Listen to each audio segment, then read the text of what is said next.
ഒരാനയെ 4 പേര് കാണാൻ പോയ കഥ നിങ്ങൾ കേട്ടിട്ടുണ്ടാവുമല്ലോ. ഓരോരുത്തരോടും എന്താണ് ആന, എങ്ങനെയാണ് ആന എന്ന് ചോദിച്ചപ്പോൾ അവരുടേതായ മറുപടി നമ്മൾക്ക് എല്ലാവർക്കും അറിയാം. അപ്പോൾ അതുപോലെ ഒരു സംഭവം, അതേക്കുറിച്ചാണ് ഞാനിപ്പോൾ സംസാരിക്കാൻ പോകുന്നത് കേട്ടോ. സാധാരണഗതിയിൽ ഒരു സ്ത്രീ ഏതാണ്ട് ഒരു 50 വയസ്സിനോട് അടുക്കുമ്പോൾ, അതായത് ആർത്തവം നിലയ്ക്കുന്നതിന് തൊട്ട് മുമ്പും നിലച്ചതിന് ശേഷമൊക്കെ ഒരു കുടുംബജീവിതം എന്ന് പറയുന്നത്, ഭർത്താവിൻ്റെ കൂടെയുള്ള ജീവിതം വളരെ അരോചകമായിട്ട് അനുഭവപ്പെടുന്ന ഒരു സമയമാണ്. ആ സമയത്ത് തന്നെയാണ് പല കുടുംബങ്ങളിലും ഭാര്യ ഭർത്തൃ ബന്ധങ്ങളിൽ ഒരു തകർച്ച വന്നുവിടുന്നത്. ഈ കോഴിപ്പൂവന്മാരെ പോലെയുള്ള ഭർത്താക്കന്മാരാണെങ്കിൽ അത് ഇഷ്ടപ്പെടാത്ത ഭാര്യമാർ ഉണ്ട്. ആ ഒരു ഏജിലാണ് കേട്ടോ അത്.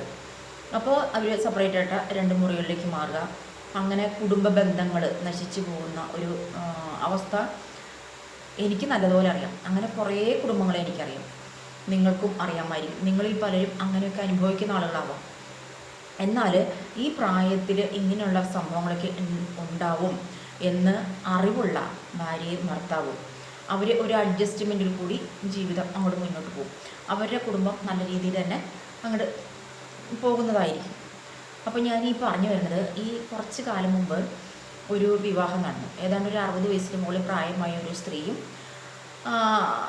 ഏതാണ്ട് ആ ഏജിന് മുകളിലുള്ള ഒരു പുരുഷനും തമ്മിൽ ഭയങ്കര ആർഭാടമായ യൂട്യൂബിലും ഒക്കെ നിറഞ്ഞു നിന്ന ഒരു വിവാഹമായിരുന്നു അത്. ഭർത്താവ് മരിച്ച സ്ത്രീയാണ്, 2 പെൺകുട്ടികളാണ്. എനിക്ക് തോന്നുന്നു ശരിയാണെങ്കിൽ മൂത്ത മകളുടെ മാത്രമേ വിവാഹം നടന്നിട്ടുള്ളൂ, രണ്ടാമത്തെ മകളുടെ വിവാഹം നടന്നിട്ടില്ല എന്നുള്ളതാണ് എൻ്റെ ഒരു അറിവ് കേട്ടോ. ശരിയോ തെറ്റോ അത്ര നല്ല പെടുത്തില്ല, അങ്ങനെയാണ് തോന്നുന്നുണ്ട്. ഈ അമ്മ നല്ല സന്തോഷവതിയായിട്ട് ജീവിച്ചു പോന്നു. അങ്ങനെ ഇരിക്കുമ്പോഴാണ് മക്കൾക്കൊരു ചെറിയൊരു എന്താ പറയുക, ഈ അമ്മേനെ ഒന്ന് കെട്ടിക്കണം എന്നുള്ളത്. അമ്മയും ഭയങ്കര സപ്പോർട്ടായി. കല്യാണം കഴിഞ്ഞു. ഈ അടുത്തിടെ കുറച്ച് ദിവസം മുമ്പ് മൂത്ത മോള് ഒരു വീഡിയോ ഇട്ടു, ഒരു ഹോം ടൂർ. ഇത് ശരിക്കും ആ സ്ത്രീയുടെ വീടാണെന്ന് തോന്നുന്നുണ്ട്. ആ സ്ത്രീയുടെ ഭർത്താവ്, അതായത് ഈ 2 പെൺകുട്ടികളുടെ അച്ഛൻ പണിത വീടാണെന്ന് തോന്നുന്നു. കാരണം അവരെ കാണിക്കുന്ന ആ വീടുകളിലൊക്കെ ആ പുരുഷൻ്റെ, അതായത് ആ അച്ഛൻ്റെ ഫോട്ടോ ചുമരിലുണ്ട്. ആ ഫോട്ടോയുടെ കീഴിലിരുന്നിട്ടാണ് ഇവർ ഭക്ഷണം കഴിക്കുകയൊക്കെ ചെയ്യുന്നത്. അത് വേറൊരു ഷോർട്ട് വീഡിയോയിൽ കണ്ടതാണ് കേട്ടോ. അപ്പോൾ ആദ്യത്തെ ആ ലോങ് വീഡിയോയിൽ ഈ അമ്മയുടെ കുറേ വേദനകളും വിഷമങ്ങളൊക്കെ നമ്മൾക്ക് മുന്നിൽ ഷെയർ ചെയ്യുന്നുണ്ട്. അതായത് ചോറ് വയ്ക്കുന്നില്ല വീട്ടിൽ. പിന്നെ ഒക്കെ ഈ ആ വ്യക്തിയുടെ, ഇപ്പം രണ്ടാമത്തെ കല്യാണം കഴിച്ച ആ വ്യക്തിയുടെ താല്പര്യത്തിനനുസരിച്ചുള്ള ഭക്ഷണ രീതികളൊക്കെയാണ്. ബോഡി ഒന്ന് ഫിറ്റാവാനാണത്രേ. അപ്പോൾ അങ്ങനെ ഒരു ഡയറ്റിൽ കൂടി പോകുന്നൊരു വീട്, ചോറ് വയ്ക്കാത്തൊരു വീട്. ഈ അമ്മയാണെങ്കിൽ വാരി വലിച്ച് കഴിച്ച് ചോറൊക്കെ കഴിച്ചുകൊണ്ടിരുന്ന ഒരു അമ്മയാന്ന് തോന്നുന്നുണ്ട്. ഇവിടെ അതൊന്നുമില്ല, എല്ലാം അടുക്കും ചിട്ടയിലും പോകുന്ന ഒരു എടുത്തു പറയേണ്ട കാര്യം, ഈ മനുഷ്യനൊരു ആരോഗ്യ. അപ്പോൾ നമ്മൾ ജീവിതത്തിൽ റെസ്റ്റ് എടുക്കേണ്ട ആ പ്രായത്തിൽ നമ്മളൊരു പുതിയ ജീവിതത്തിലേക്ക് കടന്നാൽ വെക്കണം, വിളമ്പണം, കഴുകണം, അടിക്കണം, വരണം, കോരണം, നമ്മൾക്ക് അതിൽ നിന്നൊരു സ്വാതന്ത്ര്യം കിട്ടില്ല. നമുക്കറിയാം, ഒരു വീട്ടുപണി എന്ന് പറഞ്ഞാൽ അതിനൊരു കണക്കും കാര്യങ്ങളുമില്ല. അത് എത്ര എടുത്താലും അതിനൊരളവുമില്ല, ആരുടെയും കണ്ണിൽ കാണാനുമില്ല. ഒരു വലിയ വീടൊക്കെ ആകുമ്പോൾ തൂത്തുടച്ച് വൃത്തിയാക്കി കൊണ്ടു നടക്കുക. പിന്നെ സമയത്ത് ആഹാരങ്ങൾ, ചോറ് വെച്ചില്ലെങ്കിലും മറ്റുള്ളതൊക്കെ ചെയ്തു കൊടുക്കണ്ടേ, തുണി അലക്കണ്ടേ.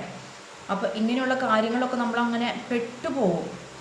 അങ്ങനെ പെട്ടുപോകുമ്പോൾ നമ്മൾ നമ്മളെ മറക്കും, നമ്മളുടെ വിശ്രമ ജീവിതം നമ്മൾ മറക്കും. അതുകൊണ്ട് ദൈവത്തെ ഓർത്ത് സ്ത്രീകൾ, ഒരു 50 വയസ്സ് കഴിഞ്ഞ സ്ത്രീകൾ പുനർവിവാഹം ചെയ്യാതിരിക്കുന്നതാണ് ഭംഗി. നമ്മൾ ഏകാന്തത എന്ന് പറഞ്ഞിട്ടൊക്കെയാണ് വിവാഹത്തിലേക്ക് കിടക്കുന്നത്. ഈ ഏകാന്തത മാറ്റാൻ എന്തെല്ലാം കാര്യങ്ങളുണ്ടെന്നല്ലേ. ഒരു നല്ലൊരു പൂന്തോട്ട നിർമ്മാണം, അല്ലെങ്കിൽ എന്താ ചെയ്യാൻ പറ്റാത്ത നല്ല പെയിൻറ്റിങ്, അല്ലെങ്കിൽ ചിത്രരചന, തുന്നൽ, കുറേ കാര്യങ്ങളുണ്ടെന്നേ. പിന്നെ പേരക്കുട്ടികളൊക്കെ ഉള്ള ഒരു അമ്മയാണെങ്കിൽ അങ്ങനെ സമയം പോകും. ഈ മക്കളൊക്കെ എപ്പോൾ വിളിച്ചാലും ഓടി വരുന്ന മക്കളാണെങ്കിൽ അവർ വരും, അല്ലെങ്കിൽ അവരുടെ അടുത്തേക്ക് അങ്ങോട്ട് പോകാം. ഒരുപാട് മാർഗങ്ങളുണ്ട് ഏകാന്തതയിൽ നിന്നും രക്ഷപ്പെടാൻ വേണ്ടിയിട്ട്. അതിനൊക്കെ ഒരു പരിഹാര മാർഗം ഒരു പുനർവിവാഹം എന്നുള്ളതല്ല. പുനർവിവാഹം നടത്താം, അത് ആ പ്രായത്തിലൊക്കെ ഉള്ളവർക്ക്. വിശ്രമ ജീവിതത്തിലേക്ക് വരുന്നവർ ഒരു പുനർവിവാഹം നടത്തി കഴിഞ്ഞാലേ പെട്ടുപോകും. അപ്പോൾ ഞാനിപ്പോൾ ഇതിൽ പറയാൻ ഉദ്ദേശിക്കുന്ന ഒരു കാര്യം എന്ന് പറഞ്ഞാൽ, ഇത് ഈ സ്ത്രീയെ, ഈ ലേഡിയെ വിവാഹം കഴിച്ച ആ മനുഷ്യനെ അങ്ങോട്ട് കൊണ്ടുപോവുകയല്ല ചെയ്തത്. ഈ സ്ത്രീയുടെ വീട്ടിൽ തന്നെ നിൽക്കുകയാണ്. അതുകൊണ്ടാണല്ലോ ചുമരിൻ്റെ മുകളിൽ ആദ്യത്തെ ഭർത്താവിൻ്റെ, അതായത് ജന്മം കൊടുത്ത 2 മക്കളുടെ അച്ഛൻ്റെ ഫോട്ടോ ഇരിക്കുന്നുണ്ട്. ഭക്ഷണം കഴിച്ചുകൊണ്ടിരിക്കുമ്പോൾ ആ ഷോർട്ട് വീഡിയോയിൽ കാണാം, ആഹാരം